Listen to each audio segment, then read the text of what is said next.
Today's video is brought to you by my good friends over at Vite Ramen. A lot of you guys don't know this, but behind the scenes, I've had some swapping over of some sponsorship and management responsibilities for my channel. And along the way, during what would have been an otherwise stressful moment, I was supported the full time by Vite Ramen. Vite Ramen, for those who don't know, is a phenomenal American-made ramen company. Unlike other ramen, Vite Ramen is very low in sodium, and it's just a healthier choice than other quick meal options, and also very, very delicious. I'm currently working on my own top secret Vite Ramen flavor, but in the meantime, if you want to check out some of the amazing flavors that Vite Ramen currently offers, you can click my link down in the description. I would do these ads for free because I like Vite Ramen so much. Thankfully, they do pay me though. But overall, Vite Ramen is an amazing company. They treat their employees very well. The product is ethically made, healthy, and delicious. So thanks, Vite Ramen. On with the video. Alright, so we've got a bit of Star Wars news today as I'm working on a longer form video all about the post-Endor conflicts of Star Wars Legends. Today I want to talk specifically about some really exciting news related to the Book of Boba Fett. We also had what may have been a Star Wars Mandalorian gaming leak, which we've covered extensively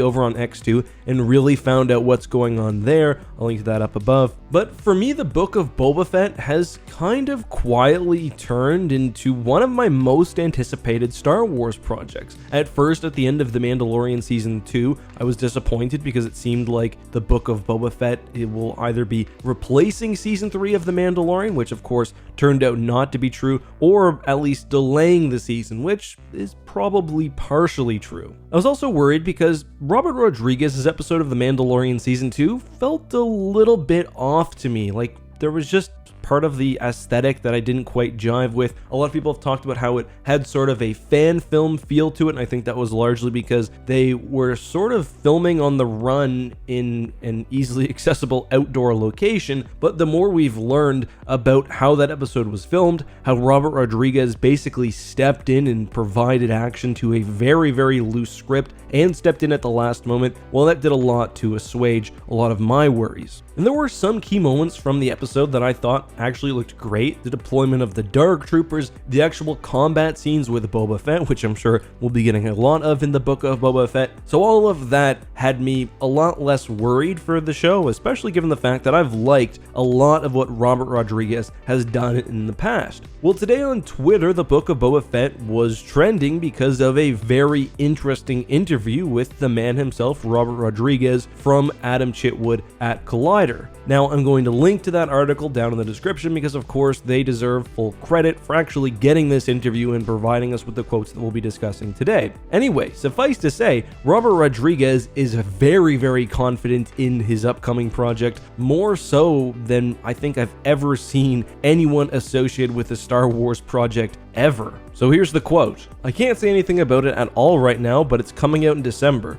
Wait until you see what's coming. It's going to blow your mind. That's all I can say. I can talk it up all I want because I know it over-delivers. It way over-delivers. People are going to be so pumped when they see it." And again, I can't really think of anyone ever being that openly confident of something they've worked on in the Star Wars universe. Like, whenever you heard JJ or Rian Johnson or even like a Jon Favreau or Dave Filoni talk about something they're working on, it's always sort of, hey, I did the story I wanted to do, we used the technology, we made something we think is really cool, but this amount of cockiness is really kind of refreshing in a way. And it actually reminds me a little bit of what we will probably get with Taika Waititi's project a bit more. He's been a bit funnier about sort of the state of the fandom and how hard it is to please everybody, sort of in a different direction, but yeah, this is nice. There were some other really interesting bits to that article, which I'm going to link down below. I don't just want to take all of the content from it and regurgitate it for you guys, and the rest of it I don't really need to give my opinion on, so I'll link to that down below. Again, always a good idea to credit and check out the original sources. The other sort of really big news that we've had over the couple of days is related to the Ahsoka TV show. It's a casting rumor specifically, so if you're not interested in being spoiled about not only who may appear in the show, but who will portray the character, you might want to click off now. I'll give you a second to do so, but the short of it is that apparently there is a front runner for Sabine Wren in the Ahsoka Disney Plus series, and it is Tati Gabrielle. Now, I know almost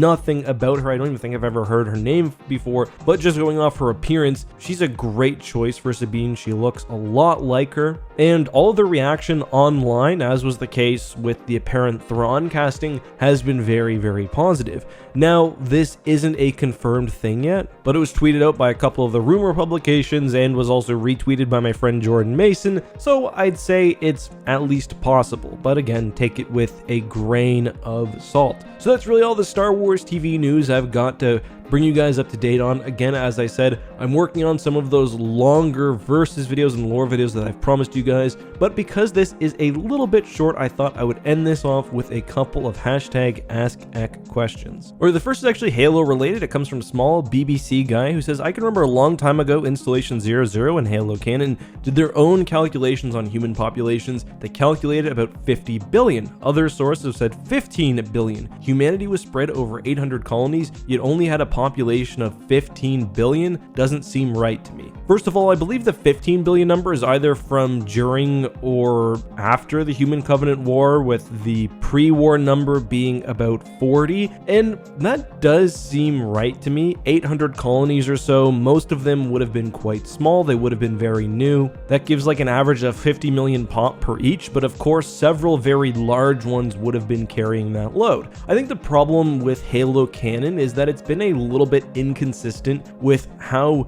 wide humanity spread and how quickly. I can't remember the exact line, but I know Contact Harvest has something kind of weird about Harvest being one of the first settled planets, but not actually having had a population for very long. But on the other hand, you'd think that humanity would spread fairly well through our system, Mars, the moon, the other moons of various planets. So yeah, sci-fi just generally really struggles with population numbers. Like, I think the greatest example of this is Coruscant giving 1 trillion for the population of the planet. That makes no sense. It should be way, way higher. All right, the final hashtag AskEck question from today is an interesting one. I probably will cover in a full video if you guys are interested in, because I've already done some of the preliminary research. He asks why, if Jedi can lift others, even other people with the Force, why do they not fly? And that's a good question. The answer is that it is possible, but very, very difficult. We actually saw this in one of the High Republic books, but we also see it from Luke on a couple of occasions in Star Wars Legends. We mostly see it him